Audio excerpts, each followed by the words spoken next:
Springboard Roadshow Foundation. Legacy and legacy. Be inspired. Be motivated. Be challenged. And the spirit of life calling.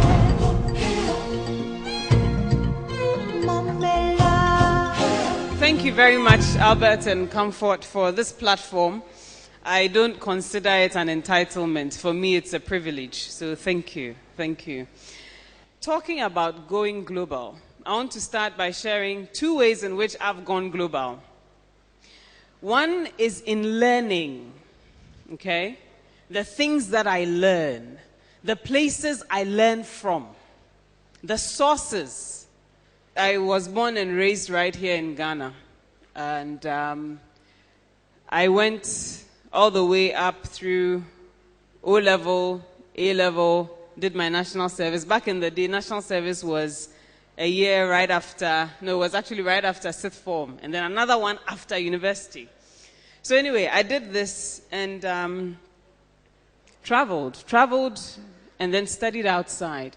Now, I raised that because I got a question when we did the convocation on January 26th. Somebody asked, is it true that when people are hiring, they only want to hire those who've been trained outside?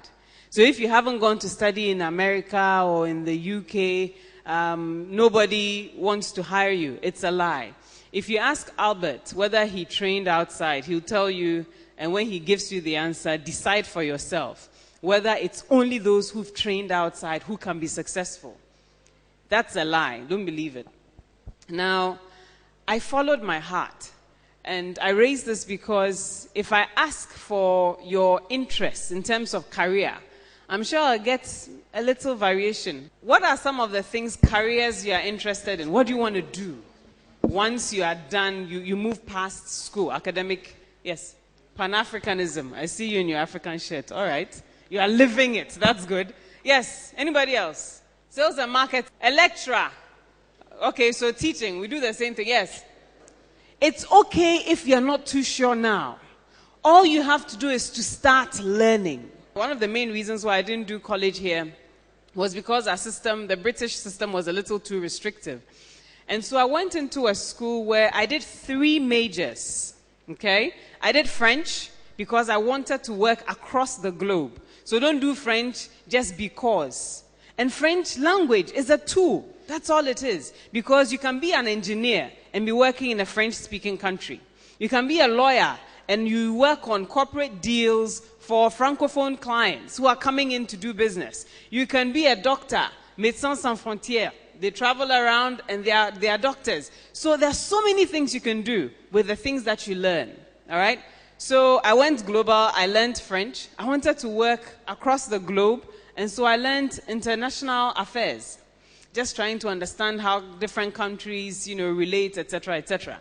And then I really, really wanted to be a child psychologist. At that time, I didn't even know what they did. All I knew was I love children. I want to work with children. So I studied psychology. I did all these 3 things. Now, I did it in a flexible system. So I was able to do the 3 in 3 years. And it's because when people were sitting at home during the long vacation, when people were sleeping, when people were eating and just going to the beach, I was in the classroom.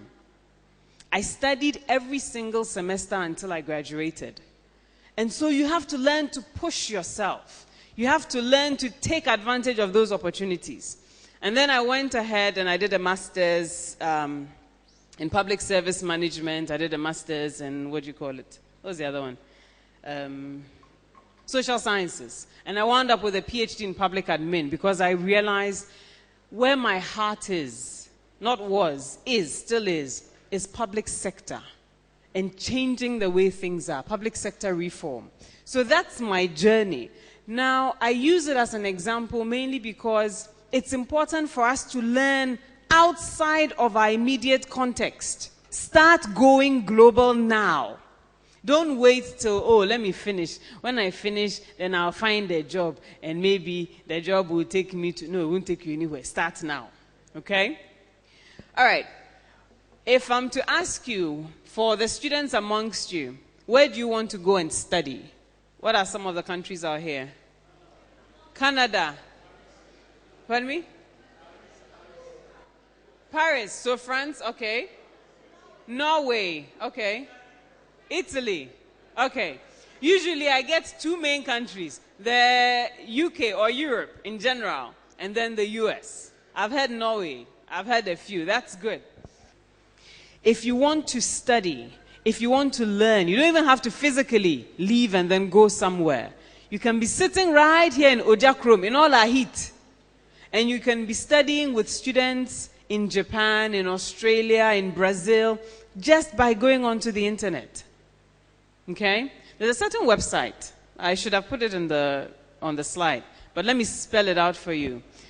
If you go to Coursera, it's course, like a course you study. Okay? So Course-R-A. So course with R-A. Coursera.org. It's a website. These people, I need to call them and charge them for advertising because everywhere I go, I talk about Coursera. It's a website where they have classes around the world. I'm in a class where we're about 80,000 students because literally the whole globe, we're all in there.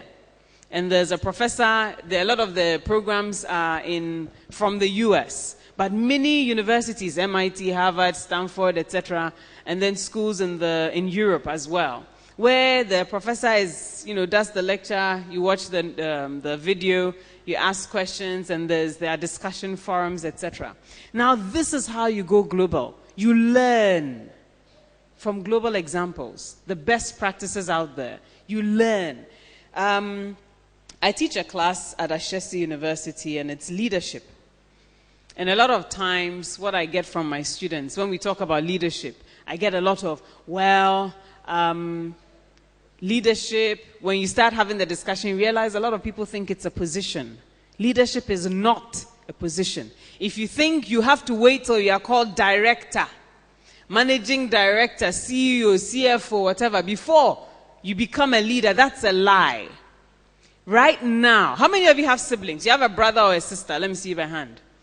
If there's any human being, one human being, 2-day-old, 1-day-old, 1-hour baby, if there's any human being anywhere in your space that you call life, you are a leader. You don't have to choose it. It's been thrust on you. Because leadership is about influence. Leadership is about somebody looking at you and being blessed, benefiting, okay, from your influence. And so when we talk about leadership in my class, we talk about how to bring about change. And one of the things I keep repeating, start where you are with what you have. You want to go global, wonderful. You want to bring about change. You can't sit in Ghana and cause change across the world overnight. But you can start now. Where are you right now in your life? What are the changes you need to make to help you to go global, to help you to be a blessing beyond the people around you, to be able to affect the world? So I thought of two things. When I was given the theme, I thought of two things. Give and take. A lot of times we use those two words together, right, in a phrase. Oh, it's all about give and take. Hangu, hankam, right? And so we're going to talk about giving and then taking. Notice, it didn't say receive. In Africa, we have a lot of receiving. And one small problem, then we'll go running with our, what do you call it, our calabashes. Then we'll go to World Bank, please, we beg you, give us money. And then we'll go to IMF, please, we beg you, give us money. And we'll go and beg. And we'll sit here. And we'll do what we have to do. What are you giving to the world? Let me ask that question. What are you giving to the world right now? If you don't feel you are giving anything to the world yet, let me see you by hand. You're just being honest. Look, I haven't engaged on the global front. I don't think I'm giving anything to the world, to the globe. Let me put it that way. Let me see you by hand. Some of you are confused. You have no clue what I'm talking about because your hands are down. You look confused. You need to figure out how to give of yourself to the rest of the world, how to be a blessing to the rest of the world. It doesn't matter where you're from. It doesn't matter the fact that you are up north in Wa. It doesn't matter that somebody is far away in Axim. It doesn't matter that somebody is sitting in some tiny corner somewhere in Yendi. Let me start with a few things, just a few practical things for you to think about. I believe in excellence. Doing things, doing them well. Doing the right things and doing them well. Let me qualify it. You can be a thief and you can steal very, very well. That's not excellence. That's not what I'm looking for. But it's important to have an attitude, a mindset, and behavior that makes you able to compete with anybody from around the world. And it's only excellence that can get you to do that. I remember I was talking to a couple of students, and one was saying he wanted to go and study abroad. And I said, oh, fine, no problem. So long as you go and you come back. For me, that's the most important thing. Go and learn. But when you are done, I beg you, return to sender. Come back and then let's build. And he complained, and a lot of people do. Well, I don't have the money, and, complained about financial aid. And I told him, look, all you have to focus on, especially when you're still in school, you're a student, all you have to focus on is your schoolwork. If you graduate with A's, the schools will be begging you, we beg you, come. I know somebody who had a full scholarship. I'm talking about the full scholarship, not the one where they'll pay only your tuition. They'll pay your food, they'll pay accommodation. Summertime, long vacation, they'll buy you a ticket to come back home. I know somebody who had a scholarship like that to 5 of the top universities in the US. Harvard, MIT, Stanford, Yale. I mean, the guy was wanted because he had A's. Those days it was A-level. He had 4 A's. Physics, chemistry, biology, and then he actually did maths. Add maths somewhere in there. It's a form. So it's very, very important to make sure that you have that mark of excellence. Everything you do it well. When you do that, nobody can deny you anything. You may feel, well, my background and my parents, my mother only sells in the market, and my father, he's an electrician, and we don't have enough money, and I don't think I can go. Look, if you make straight A's, no door you knock on will remain shut. Because you've earned it. Does this make sense? And especially for the women. A lot of times we see, maybe the feminists will take me on for this, but it's the truth. A lot of times we wait for, opportunities and women's rights, and the men, they've taken over, and we want some kind of favor. Look, if you're making straight A's, nobody can deny you access. If you work hard, yes, we still have to do advocacy, we still have to do sensitizing men and all those things, yes. But if you have a mark of excellence, you are excelling in school, no door you knock on will remain closed. I teach in a university where right now in Ghana, you can actually have a full scholarship to Ashesi University. If you have strong grades, tuition, 4 years free. Accommodation, 4 years free. Your meals, 4 years free. So there are opportunities out there that you can take advantage of. You can be part of what's going on around the world. But your mark has to be that of excellence. If you have that, you knock on the door, they open. If you come and knock on my door and say, Isi, I need you to sponsor me. I want to go to school. I ask you, so why should I sponsor you? Oh, my family, my father can't afford it, so please, I need your help. I say, bring your transcript. Hey! C6, C6, D7, D7, D7, E, F. I'll tell you, your grades. In fact, I have the money in my pocket. I'm ready to help you, but your grades, dear, I'm sorry. You have to go and rewrite, improve it. But if you come to me and it's A1, A1, A1, even if I don't have the money, I will go and I will tell people, look, I have found this wonderful student.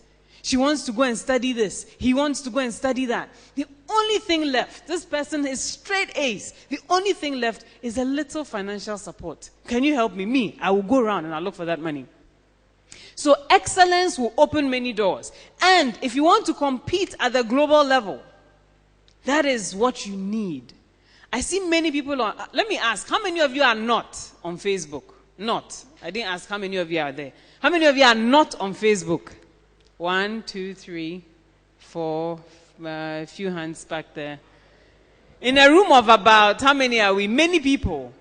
Perhaps about 3 to 5% are not on Facebook. How many of you are on Facebook?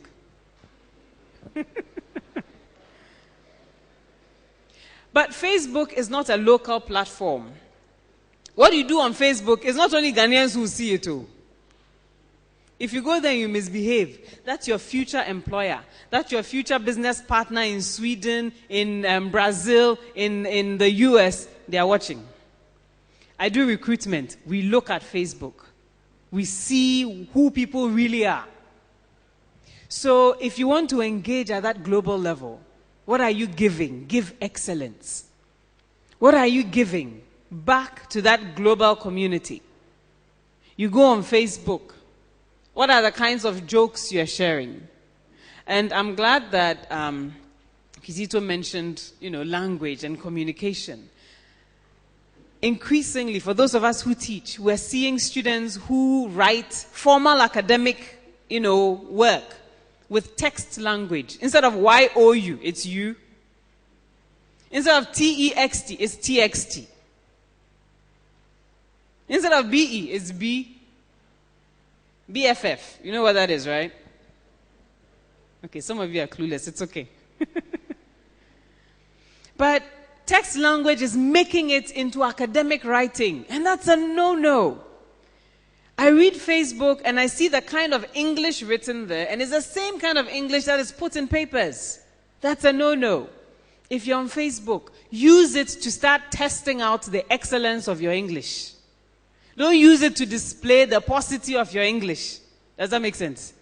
If it doesn't, say it and let me repeat it too. Okay? Let me bohobium. Let me say it again. So it's very, very important. Think of yourself. What am I giving to the world? Am I giving the world trash? Or am I giving the world quality in terms of how I engage, in terms of the ideas I bring? What am I giving back to the world? Does this make sense? And if you're thinking of practically how you can make this possible, there are many ways. Spiritually, you may be Christian, you may be Muslim. How are you giving to the world? If, for example, you're a Christian, do you pray for this world? Going global is not just Facebook. It's your outlook. It's what's going on upstairs, up here. When you're praying, do you remember Mali? Do you remember Syria? Whether you're Muslim or Christian, do you remember the rest of the world spiritually? Vocationally, when you start thinking of things you want to do, career, do you only look in Ghana? Or do you think, I was reading and I read about this geologist or geophysicist somewhere in Norway. I want to do that. I want to be like that. Are you looking only within your small corner? I remember when I studied psychology, and I met a man in Florida where I studied. And the first thing he told me, it's Ansah. What about America? What is psychology? How can you come to America to study psychology? Go and do nursing. That one, when you finish, green card, easy work, you are done. That's what I was told. Go and do something else. And I said, look, my heart and my mind, we came here, the three of us, we came here to do psychology. Leave me alone to do my psychology. My intention is to go back home. That's the kind of mindset. You're learning from around the world, and you're applying it, you're using it locally. In terms of your learning, in terms of your vocation. How many of you watch some of these crime scene investigation things on TV? How many of you have watched that and have seen them analyzing people's fingerprints, and then they'll match it and they'll put it in a database, and you're thinking, wow, I want to be a database technologist. I want to be able to store information, retrieve, do analysis. Think global, even when it comes to your vocation. Don't just think of, what do you want to be? I want to be a doctor. I want to be a nurse. I want to be an engineer. I want to be a lawyer. And then that's it. I want to be a teacher. I want to be an accountant. And then that's it. There's so many careers out there. So many different things you can do. Art. photography, photojournalism, medical journalism. Maybe your interest is not in being a medical doctor, but you are interested in stories. Maybe your interest is in medicine, it's in law, and it's in journalism. How do I combine that? Imagine that you're a journalist. You've learned your craft. You do it well. You cover medical stories across this continent. Africa is your playground. Anything that has to do with epidemics, AIDS, local issues, medical malpractice, that's the lawyer in you coming out. So you start looking for stories when somebody has gone to the hospital and the doctor has made a mistake and the person has died. And you use the law that you know. You apply it to the medicine, add it to your journalism, and there's your career. Give yourselves a hand. You can be creative. Back in the day, you couldn't see kente the way you have kente, this print that you're wearing. It was invisible. The only kente was hand-woven. The only kente was hand-woven. Until a few made in China folks came around, and then they look at the thing, this thing is nice. They took pictures. Oh, within a short while, kente started rolling off in regular cotton prints coming from China. But that's not how it was. Somebody saw it, stole the idea, and went to do something with it. I'm not saying you should go and do that. But the important thing is, culturally, we have that to give. Edinkra patterns. There's value in that. Some of our symbols, there's value in that. Culturally, what are you sharing with the world? If you're going global, it's not just receiving from the world, but it's you being strong enough to give to the world. It's when you travel outside of home that you start appreciating what you have. Once you're in Ghana, if somebody asks you, where are you from? Oh, I'm from Bolga, I'm from Salt Pond, I'm from Axim, I'm from Ho, I'm from Wa. The moment you get outside of Ghana and you meet other Africans from around the continent, if you tell them you are from Wa, where is Wa? They won't know. You tell them I'm from where? I'm from Hohoi. Where's that? Hello?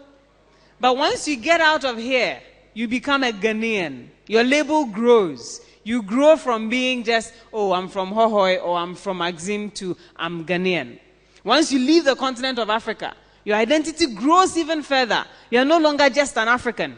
Just a Ghanaian, but you're an African. You have to think of what you have to offer to the world. And as you engage with the world, welcome that new identity. So we're clear with what we are giving to the world, correct? What are we giving to the rest of the world? Excellence. Very important. Whether it's the spiritual you, the vocational you, the intellectual you, whatever it is, you give to the world excellence. And then when it comes to what we take, give and take, hand go, hand come. What do we take from the world? Everything that I said in reverse. The excellence that you find around you. You learn things from other places, other people. When I was growing up, we had pen pals. You'd have a pen pal from far away somewhere.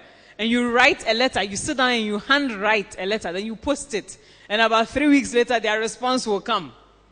And that's how we build friendships. Now you don't even have to go anywhere. You can be sitting in your living room, Skyping with somebody in some faraway corner. But what are we taking from the world? Not what are we receiving. If we're receiving, then it means it's somebody's decision and choice to give. And then we receive. But what are we taking? What are the good examples around us that we can learn from? There are many people who complain about, Ghanaian movies, the films, they are not good quality. And it's part 1, 2, 3, 4, 5, 6, plenty. But how many people have thought of going into film?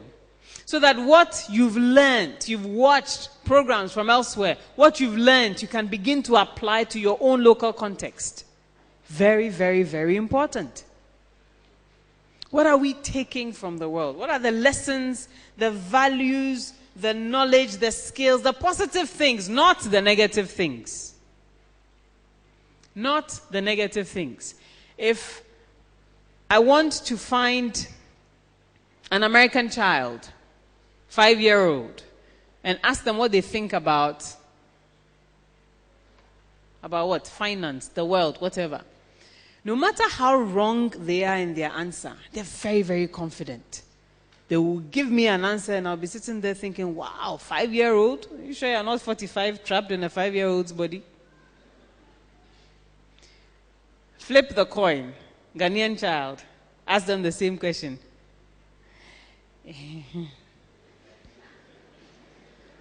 That's all you get. Because they've been told that children are supposed to be seen, not heard. So what we do in a case like that is, we may be at one extreme where we are expected to be very obedient and quiet and not to think for ourselves and let other people think for us. They may come from the other extreme where they are taught, look, be ready to face anybody. Anything that comes to mind, feel free, speak your mind. Culturally, that's not how we are. But we have to find that balance. So how can we take that value of being assertive from outside and apply it to our own lives, where we can be respectful, like the African is supposed to be, and we can still be assertive, like the Westerner is expected to be. It's combining that wisely. So we need to take the positive things, the positive lessons, skills, knowledge, values from outside, and then begin to put it together and use it to be positively influential in whatever we're doing. Write down one thing you're going to start doing differently after all that I've said. Think practically. Don't just write, I'll be a better person. That one has no meaning. I may not be taking an English class, but if I know I need to improve on my English, then what I'll do is, whatever I read, I may write an essay, walk up to a professor of mine, a friend, and say, look, I want to write. Just do summaries of the things I read so you can help me to improve. Because that is how I'll become competitive globally. I do recruitment. You post one job, you get CVs from all over the world.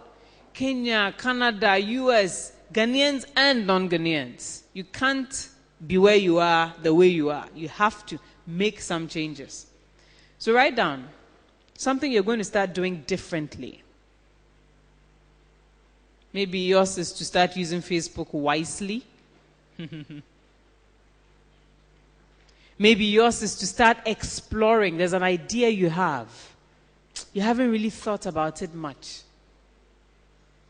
But you're thinking, my first point, when I was talking about leadership and change, the first point that anybody, all of us have an equal opportunity is to learn.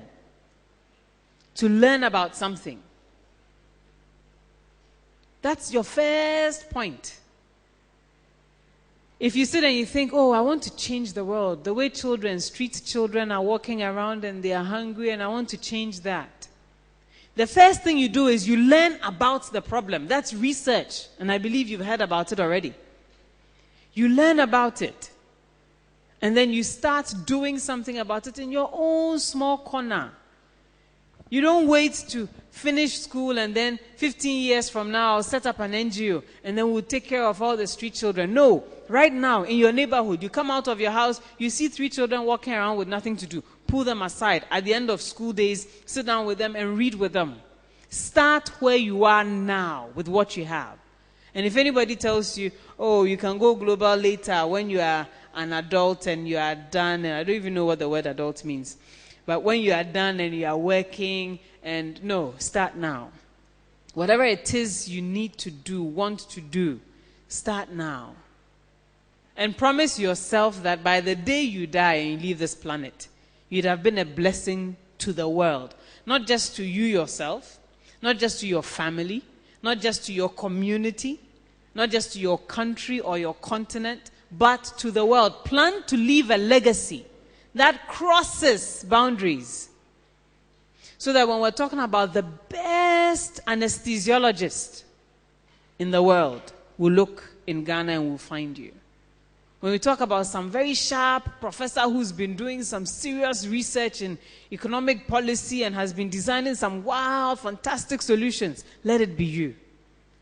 And your aim should not be just to influence the here and now, but your aim should be to leave a legacy, exert positive influence across the whole wide world. I hope this has been useful to you. Thank you.